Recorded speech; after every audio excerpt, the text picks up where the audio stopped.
Subscribe to our YouTube channel and press the bell icon to get the latest updates.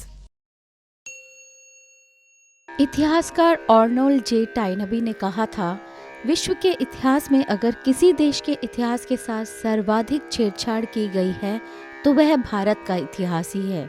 भारतीय इतिहास का प्रारंभ सिंधु घाटी की सभ्यता से होता है। इसे हड़प्पा कालीन सभ्यता या सारस्वत सभ्यता भी कहा जाता है। बताया जाता है कि वर्तमान सिंधु नदी के तटों पर 3500 ईसा पूर्व में एक विशाल नगरीय सभ्यता विद्यमान थी। मोहनजोदाड़ो, हड़प्पा, कालीबंगा, लोथल आदि इसी सभ्यता के नगर थे। पहले इस सभ्यता का विस्तार सिंध, पंजाब, राजस्थान और गुजरात आदि बताया जाता था, किंतु अब इसका विस्तार समूचा भारत, तमिलनाडु से वैशाली, बिहार तक, आज तक का पूरा पाकिस्तान एवं अफगानिस्तान तथा पारस, जो ईरान में है, का हिस्सा तक पाया जाता है। अब इसका समय 7000 ईसा पूर्व से भी प्राचीन पाया गया है। इस प्राचीन सभ्यता की सीलों, टैबलेट्स और बर्तनों पर जो लिखावट पाई जाती है उसे सिंधु घाटी की लिपि कहा जाता है। इतिहासकारों का दावा है कि यह लिपि अभी तक अज्ञात है और पढ़ी नहीं जा सकी, जबकि सिंधु घाटी की लिपि से समकक्ष और तथाकथित प्राचीन सभी लिपियां जैसे इजिप्ट, चीनी, फोनेशियाई, आर्मेनिक, सुमेराई, मेसोपोटामाई आदि सभी पढ़ ली गई हैं। आजकल कंप्यूटरों की सहायता से अक्षरों की आवृत्ति का विश्लेषण कर मार्कोव विधि से प्राचीन भाषा को पढ़ना सरल हो गया है। सिंधु घाटी की लिपि को जानबूझकर नहीं पढ़ा गया और न ही इसे पढ़ने के सार्थक प्रयास किए गए। भारतीय इतिहास अनुसंधान परिषद, national council of historical research, जिस पर पहले अंग्रेजों और फिर कम्युनिस्टों का कब्जा रहा, ने सिंधु घाटी की लिपि को पढ़ने की कोई विशेष योजना नहीं चलाई। आखिर ऐसा क्या था सिंधु घाटी की लिपि में? अंग्रेज और कम्युनिस्ट इतिहासकार क्यों नहीं चाहते थे कि सिंधु घाटी की लिपि को पढ़ा जाए? अंग्रेज और कम्युनिस्ट इतिहासकारों की नजरों में लिपि को पढ़ने के कई खतरे थे। सिंधु घाटी को पढ़ लेने के बाद उसकी प्राचीनता और अधिक पुरानी सिद्ध हो जाएगी। इजिप्ट, चीनी, रोमन, ग्रीक, अर्मेनिक, सुमेराई, मेसोपोटामाई से भी पुरानी, जिससे पता चलेगा कि यह विश्व की सबसे प्राचीन सभ्यता है। भारत का महत्व बढ़ेगा, जो अंग्रेज और कम्युनिस्ट इतिहासकारों को बर्दाश्त नहीं होगा। सिंधु घाटी की लिपि को पढ़ने से अगर वह वैदिक सभ्यता साबित हो गई तो अंग्रेजों और कम्युनिस्टों द्वारा फैलाए गए आर्य द्रविड़ युद्ध वाले प्रोपेगेंडा के ध्वस्त हो जाने का डर है। अंग्रेज और कम्युनिस्ट इतिहासकारों द्वारा दुष्प्रचारित आर्य बाहर से आई हुई आक्रमणकारी जाति है और इसने यहाँ के मूल निवासियों अर्थात सिंधु घाटी के लोगों को मार डाला व भगा दिया व उनकी महान सभ्यता नष्ट कर दी। वे लोग ही जंगलों में छुप गए, दक्षिण भारतीय द्रविड़ बन गए, शूद्र व आदिवासी बन गए, आदि आदि गलत साबित हो जाएगा। कुछ फर्जी इतिहासकार सिंधु घाटी की लिपि को सुमेरियन भाषा से जोड़कर पढ़ने का प्रयास करते रहे, तो कुछ इजिप्शियन भाषा से, कुछ चीनी भाषा से, कुछ इसको मुंडा आदिवासियों की भाषा, तो और कुछ इसे ईस्टर द्वीप के आदिवासियों की भाषा से जोड़कर पढ़ने का प्रयास करते रहे। ये सारे प्रयास असफल साबित हुए। सिंधु घाटी की लिपि को न पढ़ने की कई समस्याएं बताई जाती हैं।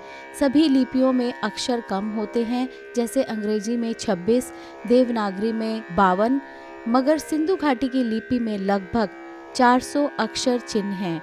सिंधु घाटी की लिपि को पढ़ने में यह कठिनाई आती है कि इसका काल 7000 ईसा पूर्व से 1500 ईसा पूर्व तक का है, जिसमें लिपि में अनेक परिवर्तन हुए और साथ ही लिपि में स्टाइलिश वेरिएशन बहुत पाया जाता है। लेखक के लोथल और कालीबंगा में सिंधु घाटी व हड़प्पा कालीन अनेक पुरातात्विक साक्ष्यों का अवलोकन किया। भारत की प्राचीनतम लिपियों में से एक लिपि है जिसे ब्राह्मी लिपि कहा जाता है।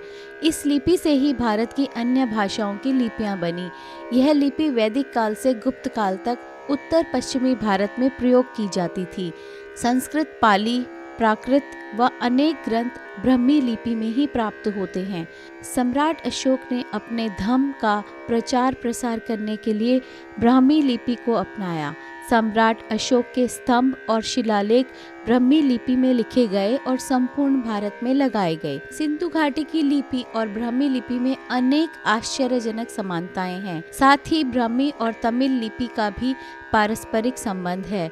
इस आधार पर सिंधु घाटी की लिपि को पढ़ने का सार्थक प्रयास सुभाष काक और इरावाथम महादेवन ने किया। सिंधु घाटी की लिपि के लगभग 400 अक्षर के बारे में यह माना जाता है कि इसमें कुछ वर्णमाला, कुछ यौगिक अक्षर और शेष चित्रलिपि हैं, अर्थात यह भाषा अक्षर और चित्रलिपि का संकलन समूह है।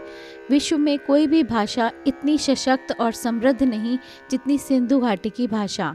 यह भी दाएं से बाएं की ओर लिखी जाती है, जिस प्रकार ब्राह्मी लिपि दाएं से बाएं लिखी जाती है।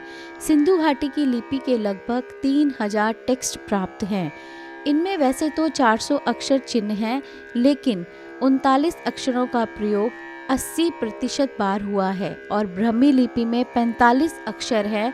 अब हम इन 39 अक्षरों को ब्राह्मी लिपि के 45 अक्षरों के साथ समानता के आधार पर मैपिंग कर सकते हैं और उनकी ध्वनि पता लगा सकते हैं।